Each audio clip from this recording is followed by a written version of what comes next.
बार बार धुतकारे जाने, छड़वाए जाने पर भी यह कुत्ता बरामदे के बाहर अगले पैर खड़े कर और अपने पिछले भाग को जमीन से सटाकर धीरे धीरे पूंछ हिलाता हुआ करुण सजल नेत्रों से मेरी ओर देखने लगता है।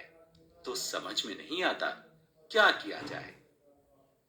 बूढ़ा हो गया है या समूची देह में खौरा लग गया है, जिसे अपने ही पंजों से खरौंद खरौंद कर इसने सारे बदन में घाव कर दिया है। शरीर से बदबू निकलती रहती है, ऐसी कि उबकाई आ जाए।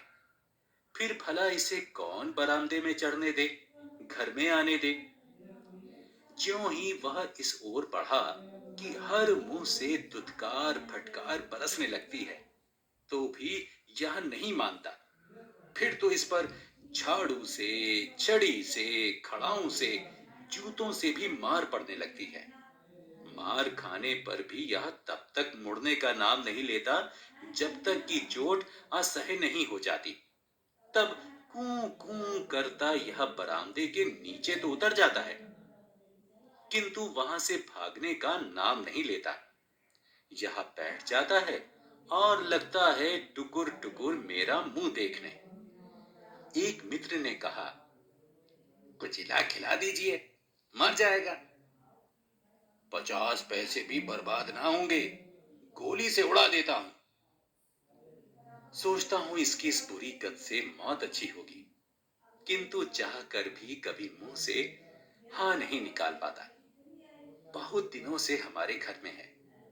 इसका जन्म कहां हुआ पता नहीं, इसका बचपन भी कहां बीता इसकी भी खबर नहीं। एक दिन गर्मी की दोपहरिया में एक मोटा ताजा पिल्ला मेरे घर में न जाने कब घुस आया और खाट के नीचे लेट गया। वह थका था, गर्मी से परेशान। खाट के नीचे की ठंडी जमीन उसे सुखद लगी। वह चुपचाप लेटा हुआ जोरों से हाँफ रहा था। मैं खाट पर चैत की दोपहरिया की झपकी ले रहा था। एक समान ताल से निकलने वाली हाँफने की आवाज से मेरी आंख खुल गई। इधर उधर देखा, कुछ नहीं। खाट के नीचे देखा तो सबसे पहली नजर इसकी चमकती आंखों पर पड़ी। उस दिन भी इसकी आंखों में ऐसी ही सजलता और करुणा पाई थी। इसका शरीर धूली धूसरित था। इसके बदन पर दांत के कई दाग थे, जिनसे ताजा खून टपक रहा था। अतु अतु कहकर बुलाया। इसकी करुण आंखें आनंद से चमक उठी, किंतु बेचारे की हिम्मत नहीं हुई कि बाहर आए। मैं जाकर थोड़ा दही भात ले आया और खाट के नीचे ही रख दिया। उसे खाकर फिर वह लेट गया। मैं भी खाट पर सो गया। जब शाम को नींद टूटी और मैं गांव की ओर निकला तो देखा यह मेरे पीछे पीछे लगा है। अपनी अधिकार सीमा के अंदर एक अपरिचित को देखकर गांव के कुत्ते भौंकने लगे। एक दो उसकी ओर टूटे भी। जब वे टूटते यह मेरे पांवों के बीच आ जाता। मैं उन्हें दुत्कार देता, किंतु धीरे धीरे इसने किस प्रकार उनसे दोस्ती गांठ ली, यह उनमें से एक हो गया। इसका वर्णन करके समय क्यों बर्बाद करूं।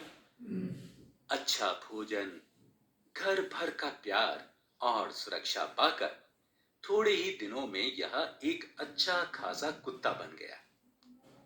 रोए चिकना गए, बदन के दाग मिट गए। जिसे कभी सुरक्षा चाहिए थी, वही मेरे घर आंगन का प्रहरी बन गया।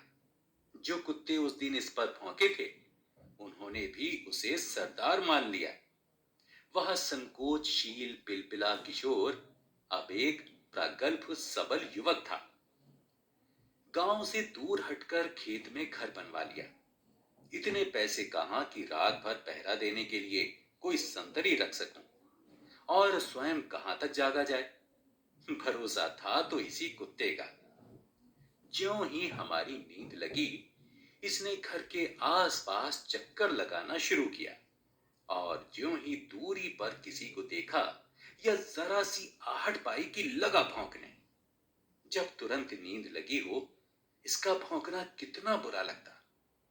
प्रायः बाहर इसे डांटता, डांटने पर चुप हो जाता।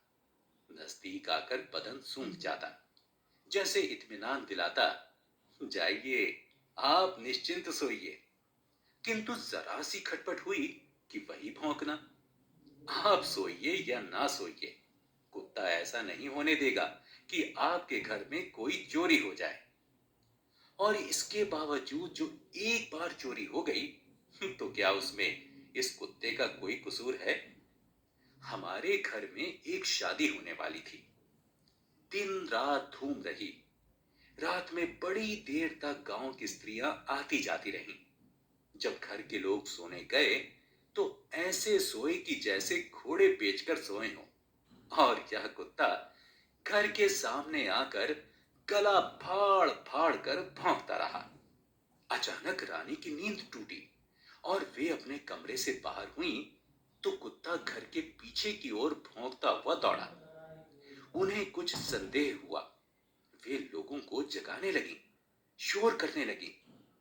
जब रोशनी की गई, देखा गया घर में सेंध है, कुछ चीजें चली गई हैं। किंतु इस कुत्ते ने ही बचा लिया, नहीं तो उस दिन सर्वनाश ही हो गया होता। दिन में देखा, चोरों ने कई बार कुत्ते पर आक्रमण किया था। एक बरछा तो ऐसा लगा था कि कहीं यह कतरिया ना गया होता, तो उस दिन इसका वारा न्यारा ही हो गया होता। यह कुत्ता थोड़े ही दिनों में जान गया था कि यद्यपि घर का मालिक मैं हूं, किंतु यहां तो राज्य जहांगीर का नहीं, नूर जहां का है। अतः रानी के प्रति सदा ही इसकी अधिक प्रीति और भक्ति रही। जब रानी पालकी पर अपने मैके गई, यह उनकी पालकी के साथ साथ उनके मैके तक गया। और जब तक वह वहां रही, सदा उनके पलंग के नीचे सोता रहा। मैके से उन्हें मैं कार पर ले आया। हमने चाहा इसे कार में बैठा लें, किंतु ज्यों ही कार खुली, यह घबरा कर नीचे कूद पड़ा। अब क्या करें, उसे छोड़ना ना चाहते थे। हार कर कार पर हम चले आए, यह ताकीद करके कि सामान के साथ जो बैलगाड़ी आ रही है, उसके साथ ही इसे भेज दिया जाए। दूसरे दिन घर पर हम इसकी प्रतीक्षा में थे कि यह झट से सामने आ खड़ा हुआ। अरे, यह क्या! सारा शरीर धूली धूसरित है। शरीर में कितने जख्म हैं।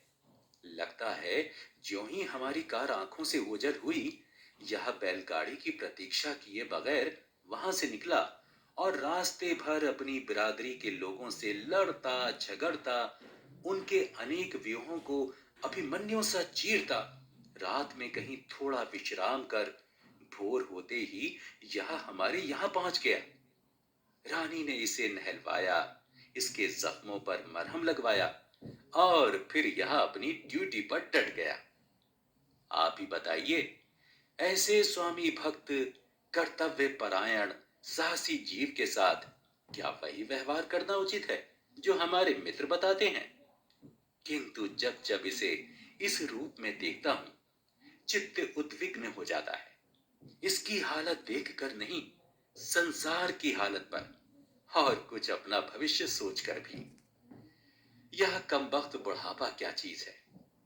यह क्यों शरीर से शक्ति छीन लेता है, जर्जर क्षीण पना डालता है? जीवों का अंत इतना बुरा क्यों होता है? बचपन का दुलार, जवानी का प्यार, और उसके बाद बुढ़ापे की यह दुत्कार फटकार, सारी शक्ति खोकर, सारा सम्मान खोकर, तिल तिल गल गल कर मरना। विधाता, यह तुम्हारा कैसा विधान है?